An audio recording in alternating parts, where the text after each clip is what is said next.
Before even having the financial challenge, which of course was a very big hurdle for us and a kind of obstacle in many ways, which didn't let us, start this project early on. The biggest challenge that we faced was the acceptance of this very idea, because with Afghans we share a kind of bittersweet kind of relationship with them, and because of that, many officials in Pakistan and many even non-state actors as well, like NGOs, INGOs, academics, they all were not very much welcoming, because they thought that Pakistan has suffered in a great deal because of Afghanistan. For them, the export of terrorism was being carried out historically from Afghanistan. For them, the export of drugs and weapons was being carried out by Afghanistan or from the soil of Afghanistan into Pakistan. For them, there was a huge spillover effect of refugees and illegal immigrants towards Afghanistan, which actually bothered us and our economy and our social fabric as well, and disturbed it in a particular manner.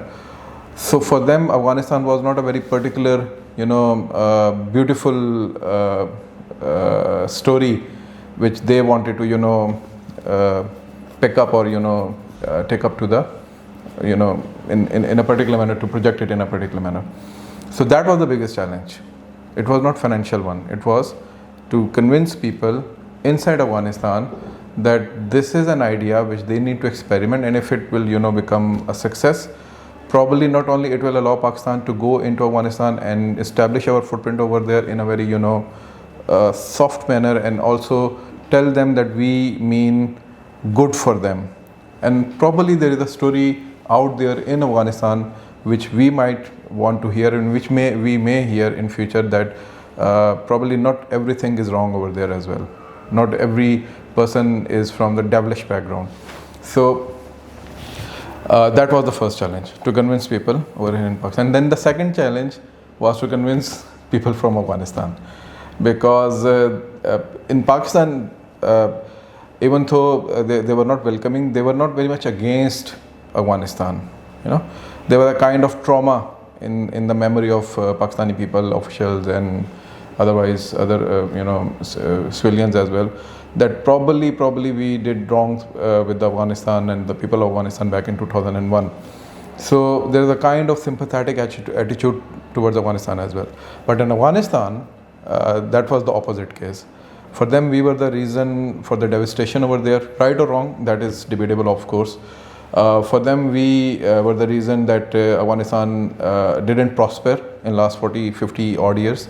And for them, we are the reason, Pakistan particularly, who has probably taken over some of the disputed lands which belong to Afghanistan, which is obviously again is debatable.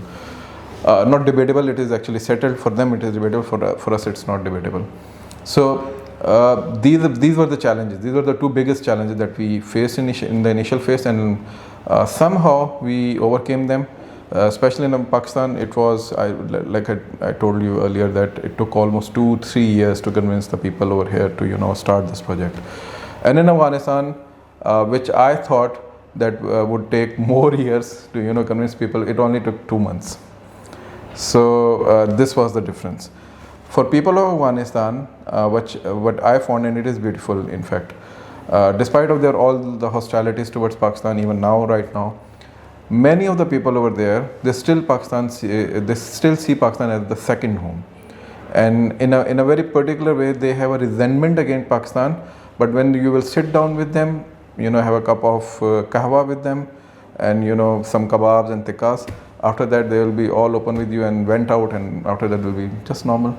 So this was something which was probably missing from the diplomatic end of Pakistan, and this was needed to be carried out.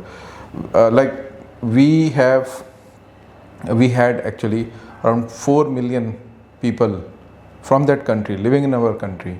That's a huge, amount of people who were living over there, and we could not, find 100 people who could become ambassadors of Pakistan towards, Afghanistan. So this was a failure on our end. This was a policy failure on our end, and this was needed to be mitigated. And these were the two biggest challenges that we faced, and we somehow overcame, and still we are being called out. Still we are being called, you know, some from Afghanistan people call us agents of ISI and you know, agents of establishment and agents of state of Pakistan, etc., etc. And from Pakistan they call us agents of Afghanistan and, you know, agents of GDI and all that. So this is something which is going on, which will keep on going, but we have grown a thick skin now.